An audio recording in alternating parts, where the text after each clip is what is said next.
Prathamam Sadgurum Vande Shri Krishnam Tadanantaram Guru Papatmanam Trata Shri Krishnas Tvamalatmanam Kasturi Tilakang Lalat Patale Vakshasthale Kaustubham Nasagre Varamautikam Karatale Venuh Kare Kankanam Sarvange Harichandanam Sulalitam Kanthe Chamuktavali Gopastri Pariveshtito Vijayate Gopal Churamani Namah Kamalana Bhaya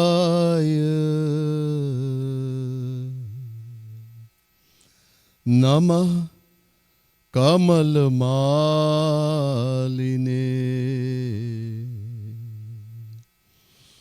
Namah Kamal Padaya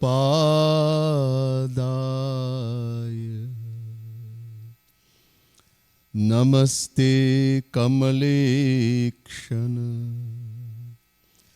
Yo Brahmanam Virdhati Purvam Yo Vai Vedanscha Prahinoti Tasmai Tagvang Hadevamatma Buddhi Prakasham Mumukshurvai Sharanamaham Prapadye.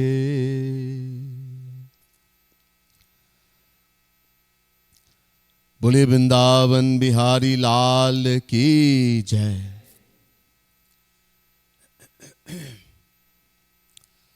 First, let me say a very hearty welcome to each and everyone.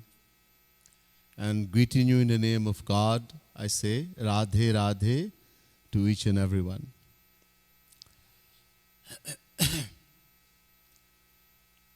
Hopefully everyone understands English. Not everyone. All right. So those who don't will have some help from Magda in the back. As I don't know Polish, nor can I speak in Polish. Anyhow,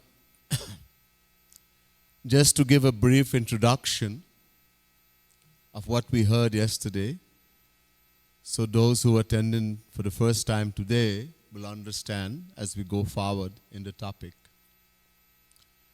As the topic mentioned, the search for true happiness, how to find true happiness. In order to understand the search for true happiness, first it's important to understand who we are. And you will say, who am I? I know who am I. We don't. As was mentioned yesterday, we identify with the body. Anyone asks us, who are you? We normally give some answer which identifies with the body. We either say our name, John, Mary. We say our religion, I am a Hindu, a Muslim, a Christian, a Buddhist, a Jain. We give a description of our profession. We say I am a doctor, engineer, teacher, garbage man. We say that I am a human being. So these are all definition of the body. This body belongs to us, the human body. But we are not the body. Whatever belongs to us cannot be us. For example, someone says, this is my house. This is my motor car. But no one ever says, I am the house, I am the motor car. If we do, they'll say we are completely mad, insane, and they're going to put us in the mental asylum. In the same way, this body belongs to me. We say, my body is paining me, my head is hurting, my finger got cut, so my body. So just as I will never say I am the house, I am the motor car, in the same way, I am not the body. This body belongs to me. It's very important, but I am not the body. So what am I? So in Sanskrit we say, I am the soul, the Atma, Jeev, Jivatma. Many names. Loosely translated in English, we say, I am the soul. That you can't see. It is so subtle, even the most powerful microscope in the world, you try to look, you will not be able to see that thing which is called the soul, Atma, Jeev. So we are the soul, Atma.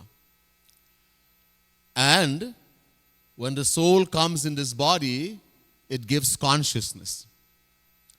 The meaning of the word Jeev in Sanskrit has two meanings. One meaning is that which is conscious, which has life. And two, that which gives consciousness to another thing or gives life. So when the soul comes in the body, it gives life, consciousness. And the body seems to be conscious. Through the consciousness of the soul, the eyes can see, the ears can hear, the nose can smell, the tongue can taste, the skin can feel, touch, etc. While the soul is in the body. But when the soul leaves the body, we say someone has died, everything is still there. We still have the eye, ears, nose, mouth, tongue, skin, everything.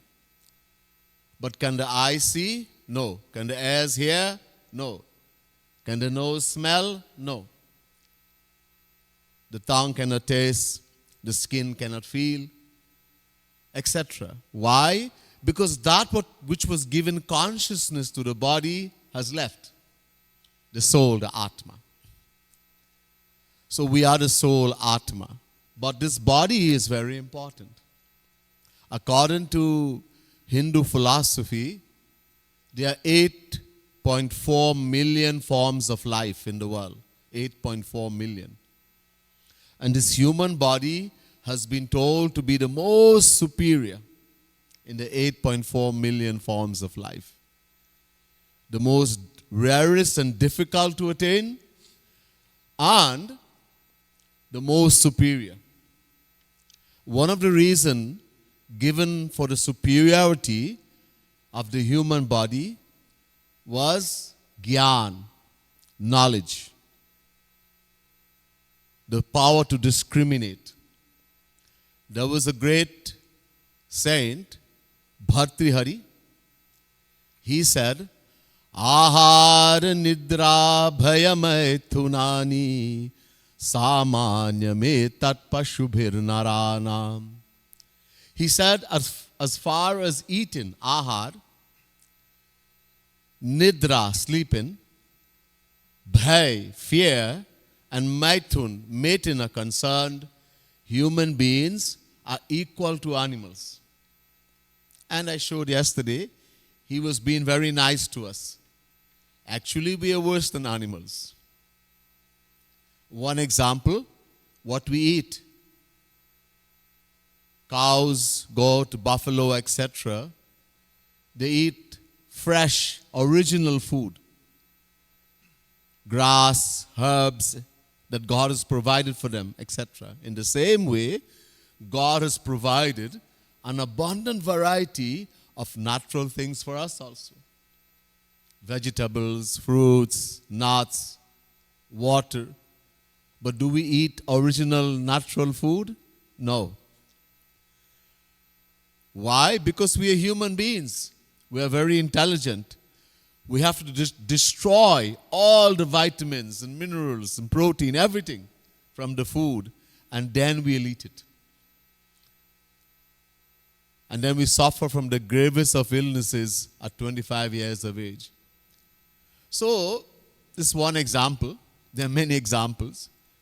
Then why is the human form told to be superior in the 8.4 million forms of life? So in the second line he says, Jnanam hitesha madhiko vishesho jnane nahina pashubhis samana. The Saint Bhakti Hari is saying, the human form has been told to be most superior than all other forms of life because it has an abundance of something called Gyan, knowledge, the power to discriminate.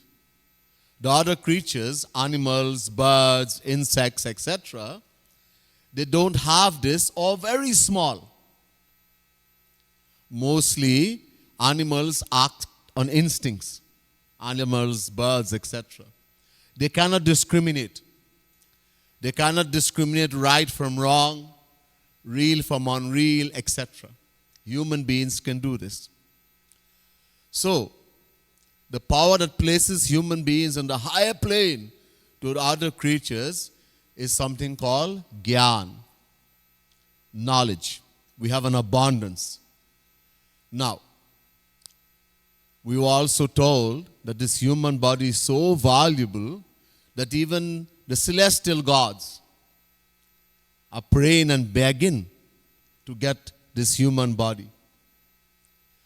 One of the Hindu scriptures, the Ramayana, a great devotee by the name of Kagbasundiji was questioned by another devotee, Garud. 7 questions were asked. Very famous. The first and most important question he asked was, Prathama hi kahu nathmati dhira sabte durlabh kavana sarira.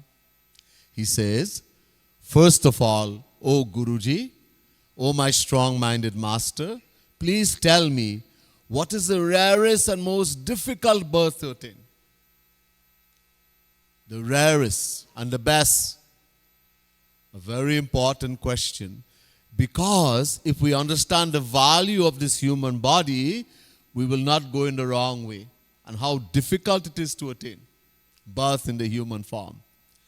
So, Kagbasundiji answered and said, Naratanu samanahi kavani hudehi jiva charachar jachat jehi. There is no form equal to the human form. This body, human body. It is so valuable that the animate as well as inanimate, trees, grass, etc. You see, according to Hindu philosophy, the soul, the Atma, who we are, it travels through 8.4 million forms of life according to our action. We do all kinds of action in the world. We do good, we do bad, we do mixture of good and bad. And according to those actions, God rewards or punishes us. And so, the soul has to go through this 8.4 million forms of life. So, animate as well as inanimate, they are all begging and praying for birth in the human form. It is so valuable.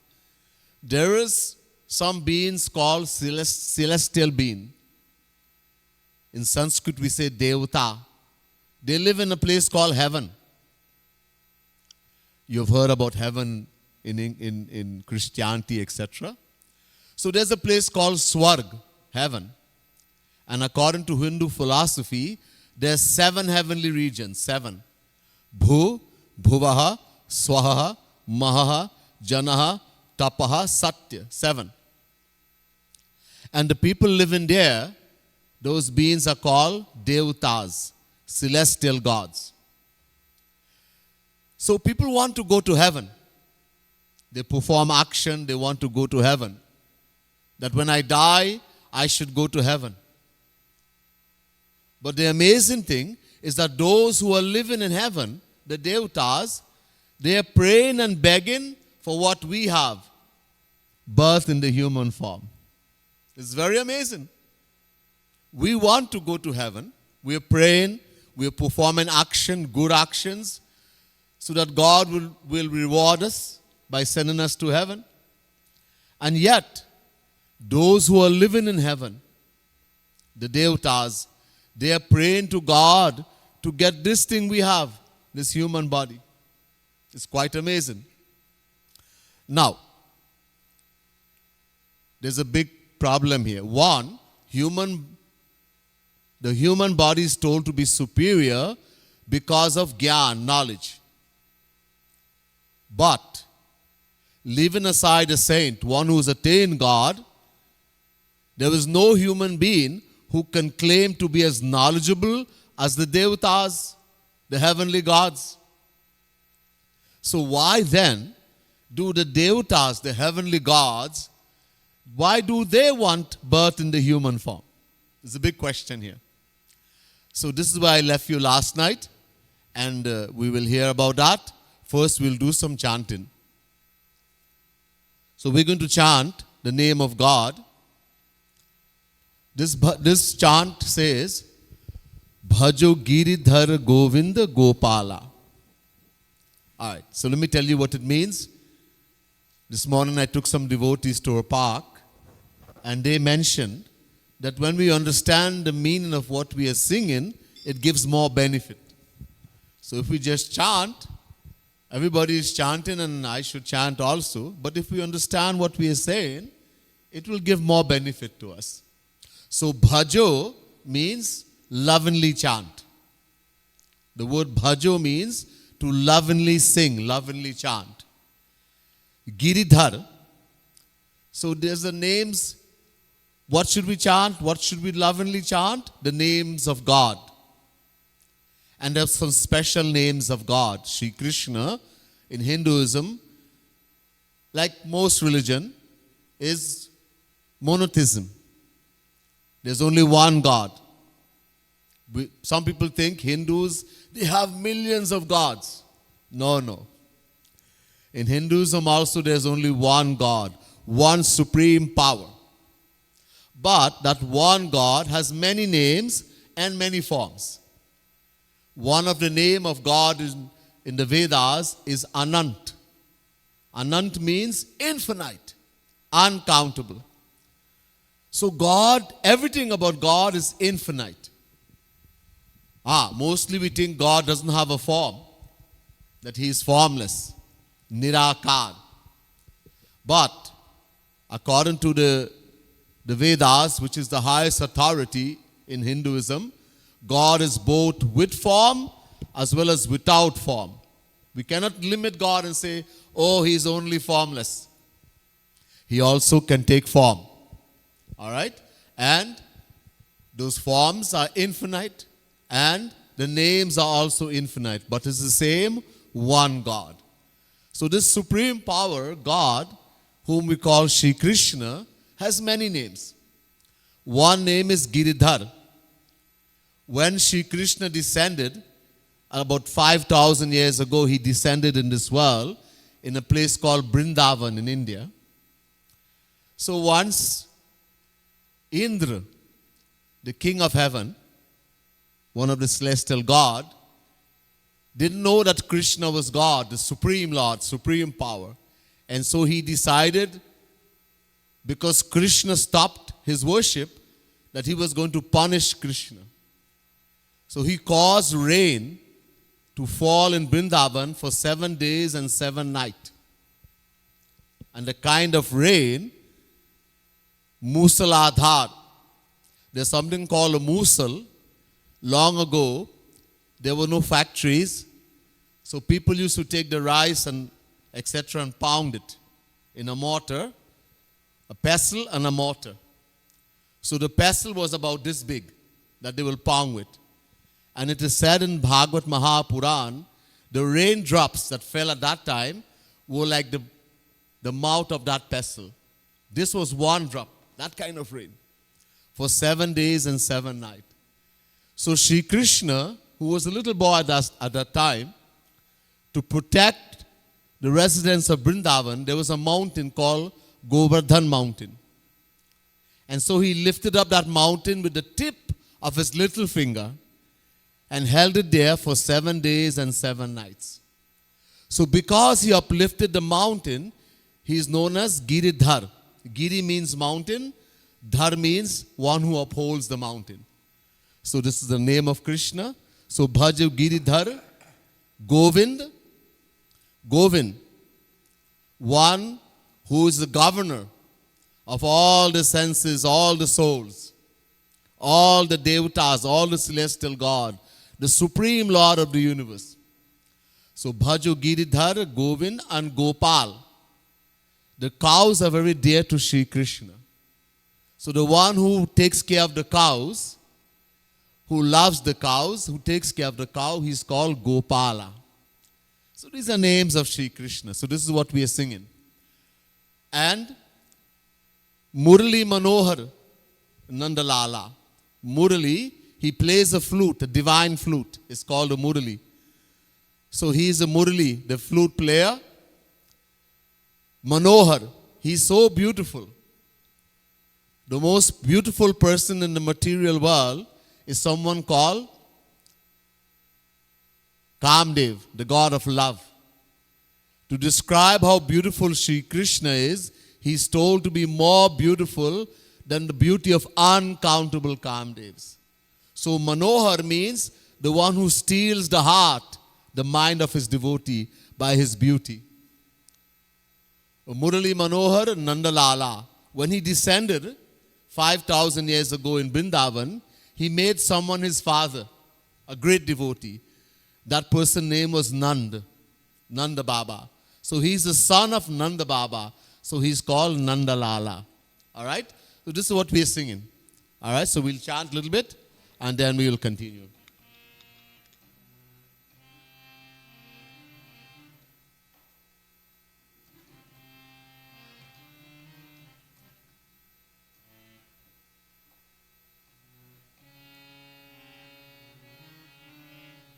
Bhajo Giridhar Govind Gopala. Bhajo Giridhar Govind Gopala.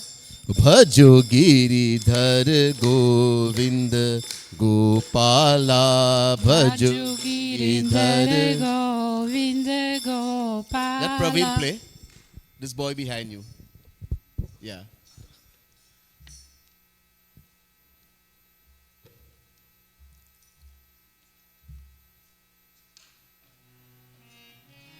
Bhajo Giridhar Govind Gopala. Bhajo Giridhar Govind Gopala. Bhajo Giridhar Govind Gopala. Bhajo Giridhar Govind Gopala.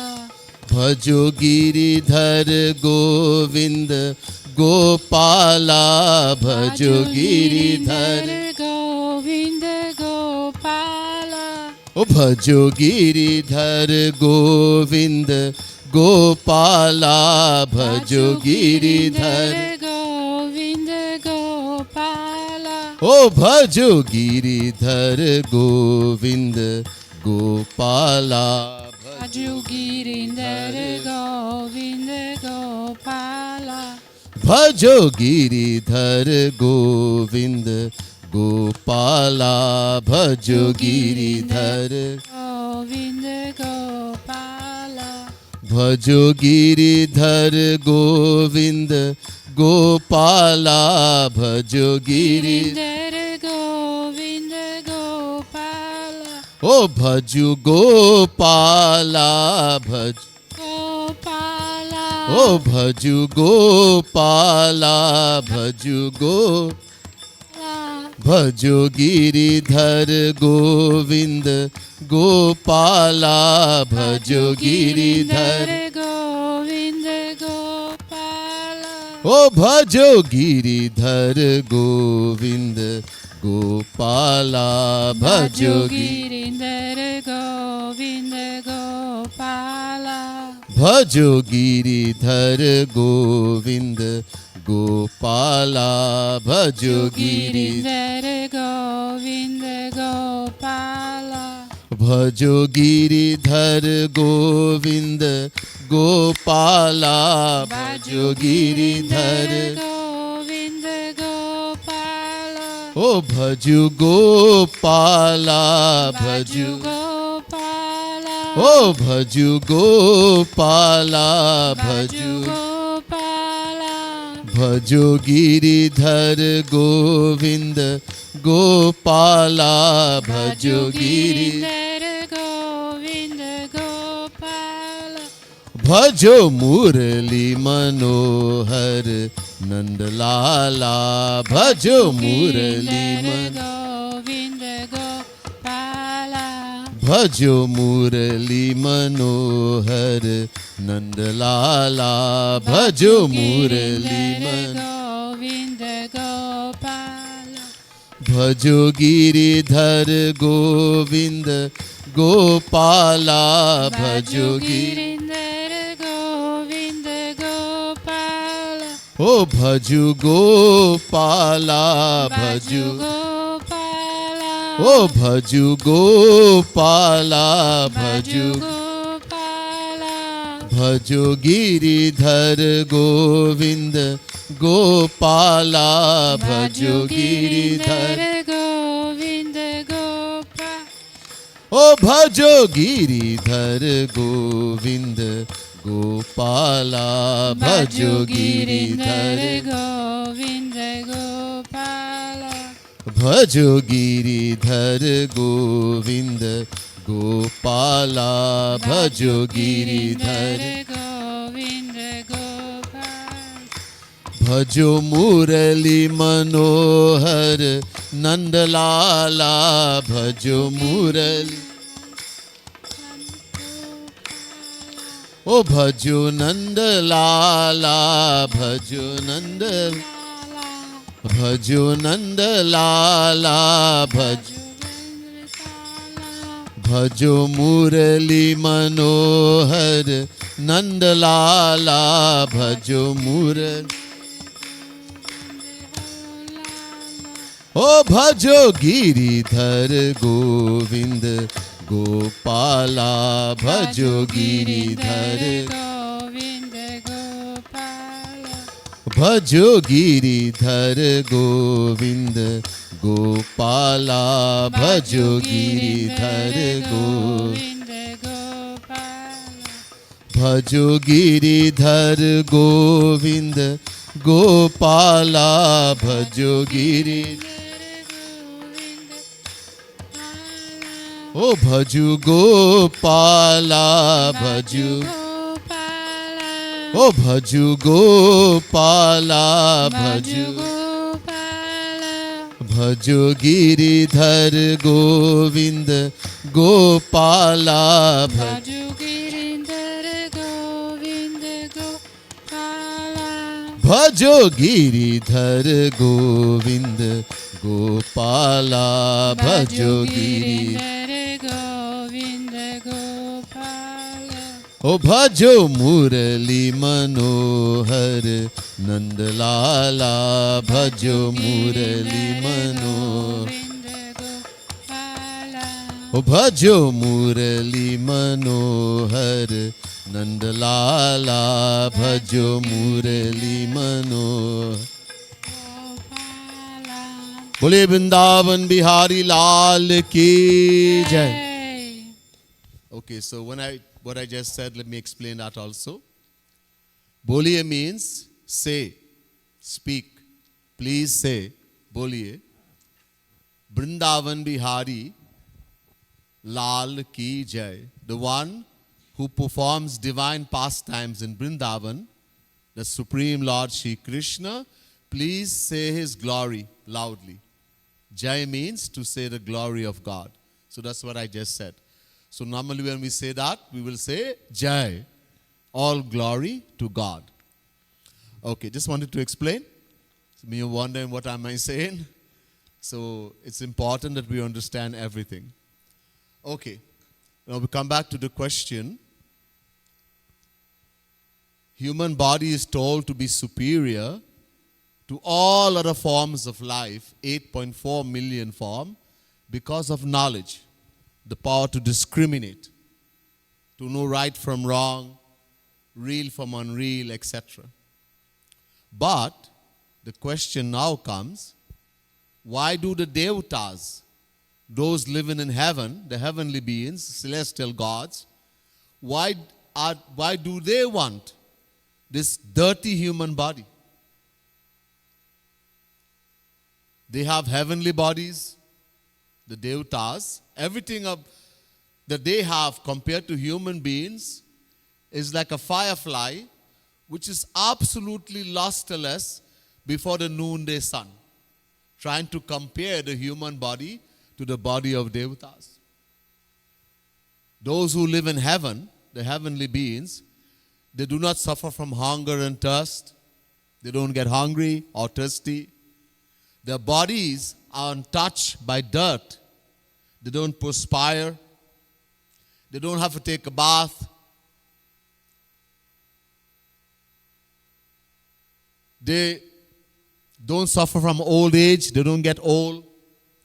They do not have physical illnesses. They don't get COVID, etc. Many, many things. And their knowledge is far, far superior to human beings. Why then are they praying for birth in the human form? So, Kag Basundaji, that great devotee, in answering Guruji, he says in the next line, Naraka Swarga Apavarga Niseni Jnana Viraga Bhakti Sukha Deni. All right. He says the word Narak means hell. Just like there are many heavenly regions that if you do good action, etc., you will go to enjoy, in the same way, there are many hellish regions that for doing wrong actions, we go to get punishment. So here, Kag Basundaji is saying to Guruji, the human body is the best means to go to hell. Now listen very carefully. First, he said that the human body is so valuable that every form of life wants to get birth in the human form. The animate as well as inanimate, even the devatas, celestial gods. And on the other hand, he says it's the best means to go to hell. This is just like somebody saying to someone, man, you're great. You are so great. You're the greatest fool that ever existed. Huh? After praising the human body so highly, he now says it is the best means to go to hell. Why did he say this? The reason being, I told you, human body, the human form, has been given the gift of knowledge. The great gift of knowledge that the other forms of life in the world don't have. Animals, birds, insects, etc. So we have been given this great gift of knowledge by God. But if this gift, this great gift of knowledge is not put to the right use in the right direction, it is bound to be put to the wrong use, in the wrong direction, and in the most terrible way. Because we have the power. For example, if all the greatest scholars in the world were to come together and teach a donkey how to steal, they decide to teach a donkey how to steal, they're not going to get very far. Huh? But if the same training is given to a human being, without training we steal. People are such great stealers without training. They can steal from the constable, the inspector of police home. Imagine they were given training. So this is why, because human beings have that great gift of knowledge, they are mostly going to do wrong things. They're not going to make the right use of this knowledge. They're going to do wrong things. So this is why Kag Basundiji is saying 99% of human beings are going to hell. Of the 99%, 1% remain. From that 1%, 99% of them are going to go to they will want to go to heaven. Swarg. Now, listen carefully. In most religions, Islam, Christianity, etc., heaven is told to be a place of enjoyment, a place that we want to go. If you're a good person, you do good things, you will be rewarded by heaven. You will go to heaven. So most people want to go to heaven, even in Hinduism. But this is only a place of enjoyment for some time. When we perform good actions, we acquire something called punya, spiritual merits. And this will determine which heaven we will go to and for how long. I told you there are 7 heavenly regions. But once we go there and we start enjoying, something happens. There's a book called the Gita, Bhagavad Gita. So Shri Krishna, God, is saying to a devotee, Arjun, he says in the Gita, Te tam bhuktva swargalokam vishalam kshine punye martyalokam vishanti evam tai dharmanupapanna gatagatam kama kamala bhante. Chapter 9, verse 21, Gita. Shri Krishna is saying, God is saying, that when we perform good action, in Hinduism we say dharma, good action, we acquire something called spiritual merits, punya, which will determine which heaven we will go to and for how long we're going to enjoy. But once we go to the heavenly region and we start enjoying, that punya starts destroying also. It's like you put money in the bank, $10,000. You have acquired $10,000, you won the lotto, or you have an inheritance, something. So you got $10,000 and you put it in the bank. And every week you go and withdraw $1,000. You're going to have a party every week. So every week you withdraw 1,000. After 10 weeks, what happened? All the money is finished. You go to the bank and you make a withdrawal slip again, $1,000. And the bank clerk says, hey, you have no money. No money? Hey, mister, I deposited $10,000 in the bank. Yes, sir. Here is your deposit. These are your withdrawals. And this is the balance, 0. Oh, you mean I have become a beggar? Yes. So in the same way, when we go to heaven and we start enjoying the pleasures there, the punya starts destroying also. And one day it's going to become 0. And when it becomes 0, what happens? We'll be thrown out of heaven. Get out. Your punya, your karma has become 0. Now go back. And we'll say, okay, I went to heaven, I had a good time. Everyday party. No old age. no physical sickness. I had a good time. And now I'll go back in the world and I'll do some more good action that I'll go to heaven again. No. Remember, karma has become zero. We have nothing to come back for this. So we have to start all over again. Rotating in 8.4 million forms of life, the soul, the Atma. This is why the Vedas tell us, Ishta purtam manamana varishtham nanya chreyo vedayante pramurha na kasya prishtete sukutena bhutimam lokam hintaram vabhishanti. Mundak Upanishad, first Mundak, second Kan, 10th mantra.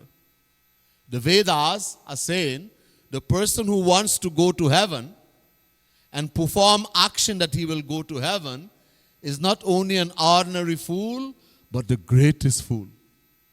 Pramudha. You're going to enjoy for a few days and then you have to start all over again. One day you are enjoying in heaven as a celestial God, and next day you're in the body of a worm, a dog, a cat. So, the aim in life, according to Hinduism, is not heaven. It is God realization. Only when we attain God, we never have to come back here in the world and rotate in 8.4 million forms of life. We don't have to go to hell, etc. So the ultimate aim of life is God realization. It's in all the scriptures, in all religion, but we have to know how to find it. In the Bible also the Christ says, no man cometh unto the Father but through me. So in other words, you have to go to the Father, God. So he's telling us there that there's something higher, which is God realization. All right? We'll talk more about that later on. So,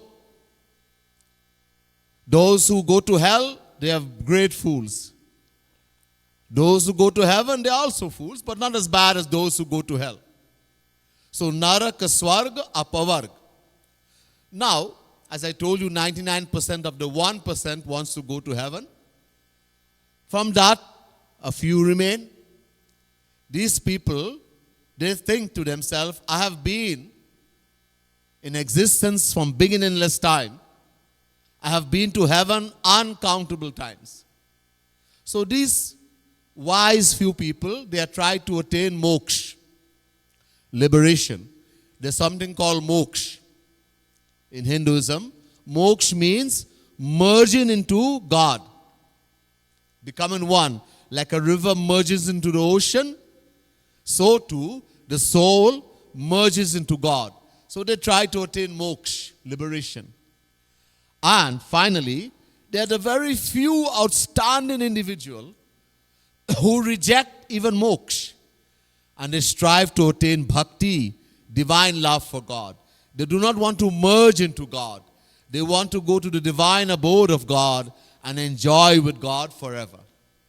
So, this human body is the bearer of so many fruits. According to our action, we do bad action, we can go to hell. We do good action, we go to heaven. We do neither good, we do a mixture of good and bad action, we come back in the material world. We do neither good nor bad, we attain moksha or liberation, and we go beyond desire for moksha, we attain the highest attainment, divine love for God. All only in the human body. No other form of life can attain this. So this human body is the bearer of so many fruits. Look, I told you, there are 8.4 million forms of life, plus the celestial gods, those who live in heaven, celestial beings. These are all called Bhog Yoni. They are only enjoying the fruits of the past action. They do not bear any new fruits. Look, trying to help you understand. If a lion kills a man and eats that man, the lion doesn't get punishment. But if I kill someone, I get punishment. Because the lion is a bhogyuni. The lion does not know it is wrong to kill someone. The lion cannot discriminate. Okay, so it's only a bhogyuni. In the same way, those who live in heaven, whom we call celestial beings, they are only enjoying the fruits of action for some time. And then they have to come back here.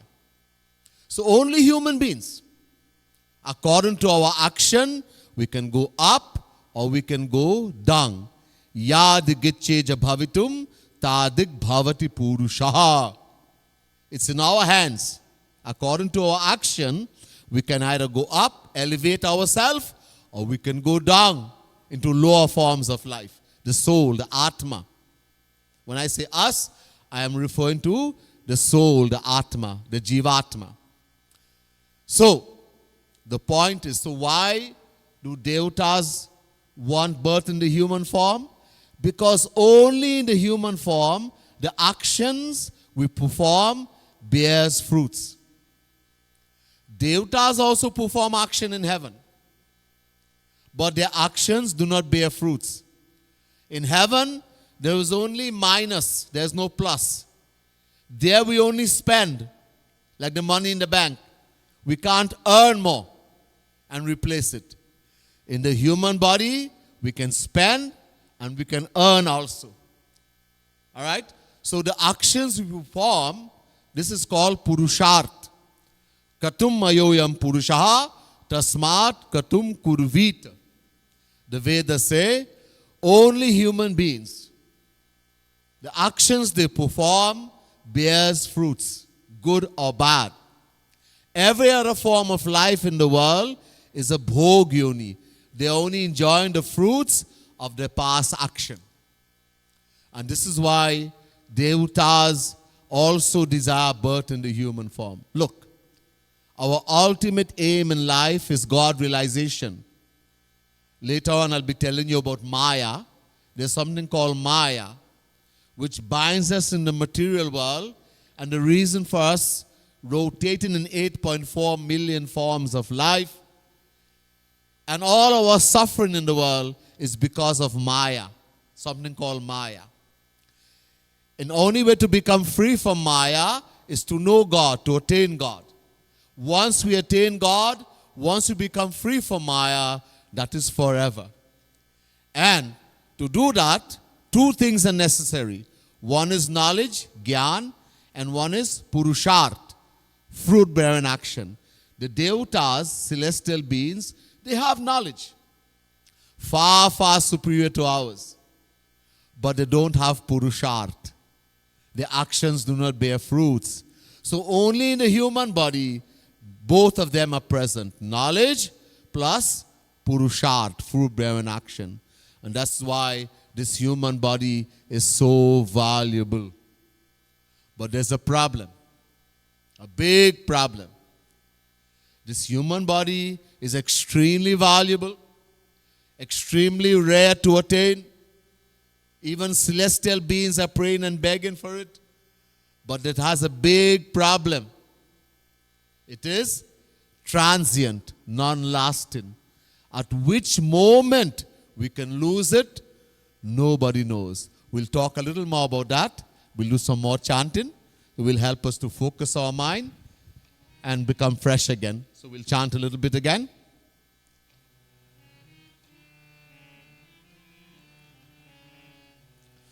So we'll chant the name of God again. I'm chanting. The chant is Meri Radha Rani, Meri Radha Rani. I explained yesterday, in Hinduism also, there's only one God, one supreme power. But if you look at our altar here, you're seeing two gods, Radha and Krishna, Shri Radha, Krishna, Sitaram. It's the same one God. The philosophy is there's only one supreme power, one supreme God. But that one supreme God takes two forms. For what? For divine pastime, divine sport. When the God comes in this world or in his divine abode, he has two forms. as Radha Krishna, as Sitaram. The same one God. So one God with two forms. Two different forms. Not two different God. One God. And one form is called Radharani, Shri Radha. One is called Shri Krishna. So we are going to chant the name of that form of God, our Divine Mother. You see, in a lot of religion, we say God our Father in heaven. We never say God our Mother. But in Hinduism, we say God is our Mother and God is our Father also. There's a prayer we say in Hinduism, Tvameva Mata Cha Pita Tvameva Tvameva Bandhuscha Sakha Tvameva Tvameva Vidya Dravinang Tvameva Tvameva Sarvam Mama Deva Deva. What does this prayer mean? It's the most simple prayer in Hinduism. Everyone who calls himself a Hindu, if they do not know any other prayer, they know this prayer. But most people don't know what it means. And it's very simple. So Tvam in Sanskrit means you. The word Tvam means you. Ev means alone. So we are saying to God, Tvameva Mata, O Lord, you alone are my mother. Remember, I'm the soul Atma, not the body. God alone. Amritasya vai putraha. The Vedas say, every living being is a child of God. Every living being in the world is a child of God. So, God, you alone are my mother, the soul, the Atma. You alone are my father. Tvameva mata cha pita tvameva. Tvameva bandhu. Bandhu means friend. You alone are my friend. You alone are my knowledge, vidya. You alone are my wealth, dravinang. Tvameva sarvam mama deva deva. You alone are my everything. So God is our mother and father as well. So as our mother, she is known as Radharani. And as our father, he is known as Shri Krishna. So we are chanting the name of God as our mother, Radharani. Same God. Just the form as our divine mother. Okay?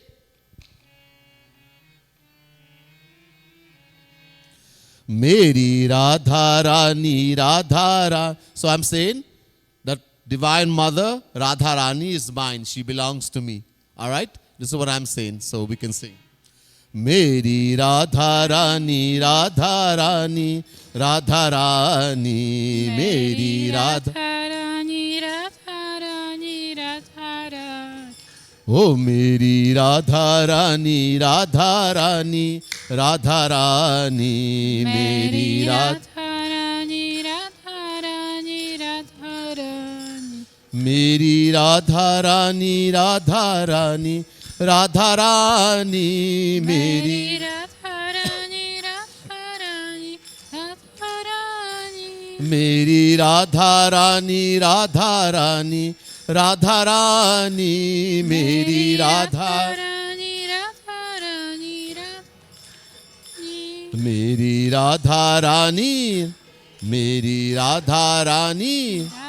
Meri Radharani. Meri Radharani Radharani Radharani. Meri Radharani Radharani Radharani. Oh Meri Radharani Radharani Radharani. Meri Radharani. Radharani Radharani. Meri Radharani Radharani Radharani. Meri Radharani Radharani Radharani. Meri Radharani Radharani Radharani. Meri Radharani. Radharani Radharani. Oh Meri Radharani. Meri Radharani. Meri Radharani. Meri Radharani. Oh Meri Radharani. Meri Radharani. Radhe. Meri Radharani. Radhe. Oh Meri Radharani Radharani Radharani. Meri Radharani Radharani. Meri Radharani, Radharani, Radharani, Meri Radha. Meri Radharani, Radharani, Radharani, Meri Meri Radharani, Radharani, Radharani, Meri Radharani, Meri Radharani, Meri Meri Radharani, oh Meri Radharani, Meri Radharani, Meri Radharani, Meri Radharani, Radharani, Radharani, Meri Radha. Oh Meri Radharani, Radharani, Radharani, Meri Radharani, Meri Radharani, Radharani, Radharani, Meri Radharani, Meri Radharani, Radharani, Radharani,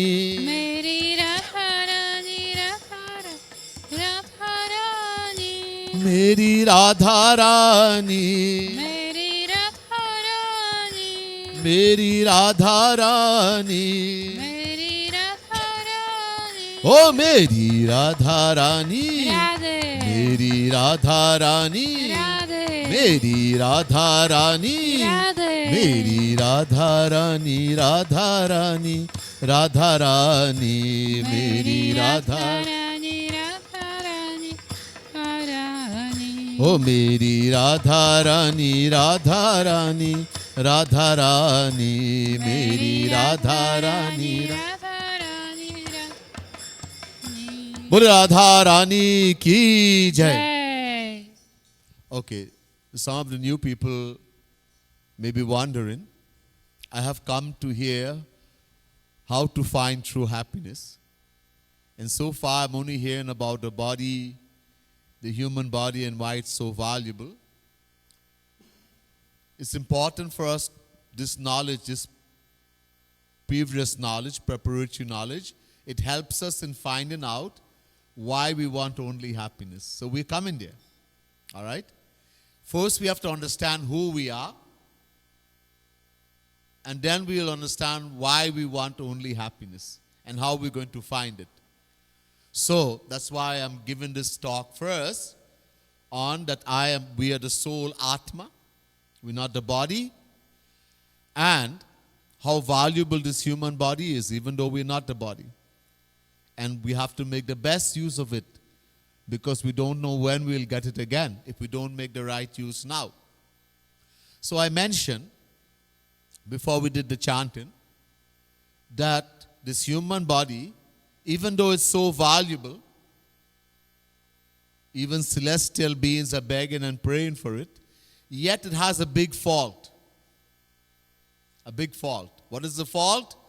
At which moment we can lose it, nobody knows. It is transient, non-lasting. There is a scripture called Mahabharata in Hinduism. And there are some personalities there called the Kauravas and the Pandavas. They were related. They were the children of two brothers. But there was a big fight between them. And eventually that caused the war called Mahabharata. And in the middle of that war, Shri Krishna gave a sermon to Arjun. God gave a sermon to Arjun, and that is known as Bhagavad Gita. Bhagavad Gita. So the Mahabharata, once the Pandavas, there were 5. Yudhishthir, Bhimsen, Arjun, Nakul and Sahadev. They were banished in the forest for a long time. While they were in the forest, once they became very thirsty. Very thirsty. So how to find water? So the eldest brother, Yudhishthir, he told the two smaller one, Nakul and Sahadev, to climb some very tall tree and see if they can see water anywhere. So the two smaller brothers, Nakul and Sahadev, they found a very tall tree and they climbed it. And they saw in the distance a lake with very clear, pristine water. So they came down and they said to the eldest brother, "Oh, there is a lake in the distance. And it has very clear, pristine, cool water." So everyone hearing this became excited. But they had to be very careful. There were conditions for their banishment in the forest. They could not speak to any living being. No one could see them, etc. So the eldest brother Yudhishthir, he told one of the brother, Bhimsen. Bhimsen was very powerful. To go to that lake and make sure everything is okay, and then come back and tell them, so then they will go and drink the water. So Bhimsen went, and he saw that he went to the lake. He saw that very cool, refreshing looking water, and he was dying of thirst. He went to drink. But as he was about to drink the water, a voice came from the water. There was a being living in the water called a yaksh, a spiritual being that had been given a curse that only when someone would listen to 60 questions that he had, would give answers to 60 questions, he'll be released from that curse. So when Bhimsen was about to drink the water, the voice came, "Hey, mister, be careful. First answer my 60 questions, then you can drink the water. If you don't, if you drink water, try to drink this water before answering my question, I will pull you in the water." But Bhimsen was very powerful. He had the strength of 60,000 elephants. He thought, what is this being? I will give him one slap and finish him. So not paying heed, he went to drink the water, and that being pulled him into the water. When Yudhishthir saw Bhim didn't return, he told Arjun to go and see what's going on. Arjun came to the lake, and he saw that cool water, clear water. He was also dying of thirst. He's about to drink, and the voice came, "Hey, Mr. Arjun, first answer my 60 questions, then you can drink the water, or you will suffer the same fate as your brother. I will pull you into the water." Arjun didn't pay heed. Arjun was very powerful. He had the Gandhi bow. No one could face him in war. So he went to drink, and that Yaksh pulled him in also. Then Yudhishthir sent the two smaller brothers, Nakul and Sahadev. They went. The same thing happened to them. Finally, Yudhishthir came, the eldest one. And seeing the lake with the cool water, he was dying of thirst. He's about to drink, and the voice came, "Hey, old man." He was the eldest. "Hey, old man, be careful. First answer my 60 questions, and then you can drink the water, or you will suffer the same fate as your four brothers." Yudhishthir said, "Okay, ask your question." So, the first question the Yaksh asked was, "Ahanyahani bhutani gachanti hayamalayam." Kim ashcharyam. Kim ashcharyam. What is the most surprising fact in the world? The most surprising thing. This was the first question in the 60 question. Yudhishthir answered and said, "Ahanyahani bhutani gachanti hayamalayam sheshasthidato michanti kimascharyamatah param." Every moment we see death in the world. we see people dying, go into the abode of death. Every moment we see death. Yet nobody thinks, I will die. This is the most surprising thing in the world. The son has died. And the father thinks, my son has died, but I'm only 50 years of age. I wouldn't die yet. So, the most surprising fact in the world, no one realizes that I can die even the next moment. This is why we keep procrastinating. We keep putting off what we are supposed to do. One of the greatest weakness in human beings, we keep procrastinating.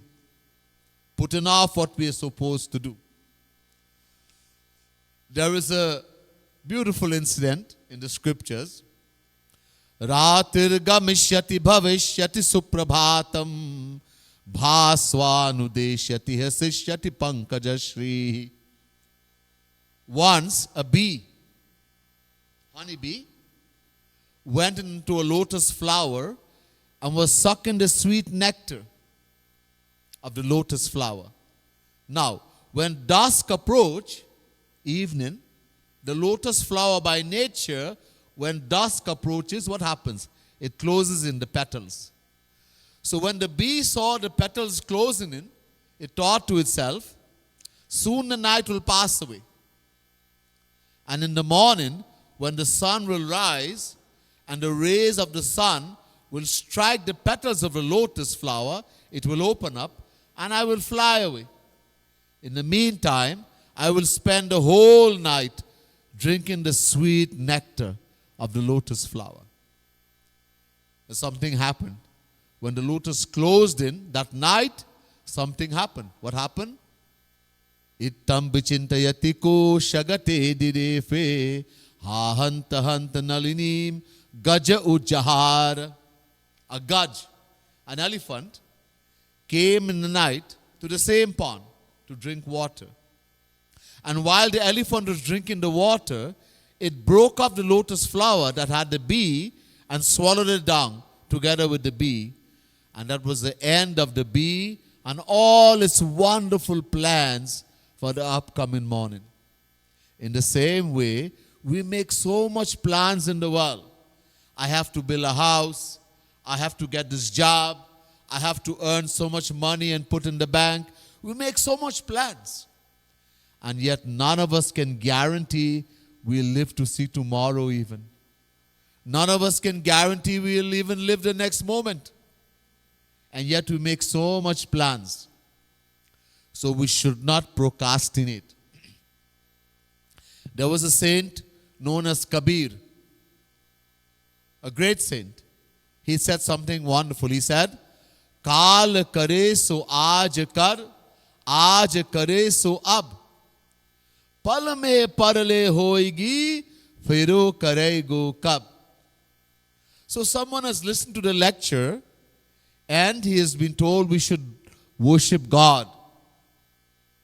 We should do devotion. We should practice devotion every day. Just as we eat food to keep the body healthy, we have to eat food for the soul, the Atma. Body is material, we give it material things. We have to keep it healthy. All the vitamins, mineral, protein, everything requires in the right amount. So we give the body rice, bread, soup, everything.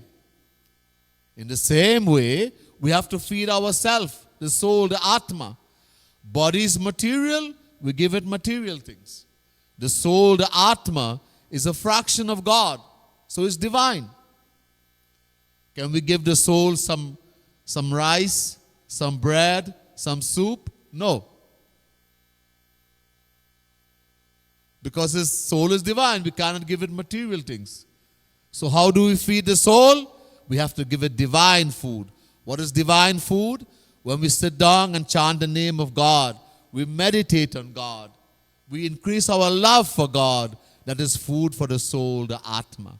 So somebody has heard that and is convinced and decides, I am going to worship God. I am going to practice worship in God, sadhana.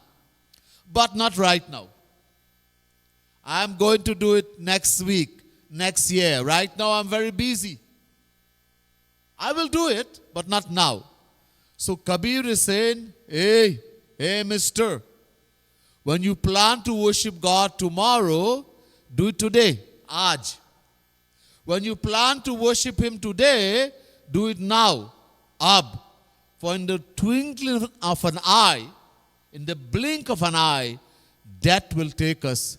And then when are you going to do? So do not procrastinate. When it comes to devotion, when it comes to worshiping God, we should not procrastinate. We should not put off. Now the question comes, why should we worship God? Who is this entity called God?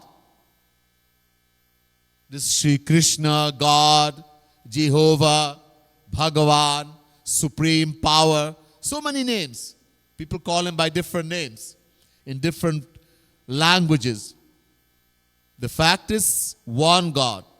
Whether we call Him God, whether we call Him Jehovah, whether we call Him Ram, whether we call Him Krishna, Allah, Khuda, one God. Different name and different religion, different language. Look, water, in English we say water. In Spanish we say agua. In Hindi we say jal. In Urdu we say pani. But it all means water. If I tell somebody I want agua, what they will do? They'll give me water. All right? I don't know the name, what it means, what it says in Polish. Huh? Volta. So when you ask, they'll give you water. The language is different, but it means the same thing. So in the same way, we call that supreme power by different name. But it's not a different God. It's the same God. All right? And so the question comes, who is that God? What is that thing we call God? And why should we worship Him? All right? This is a very important question. That answer we'll get tomorrow.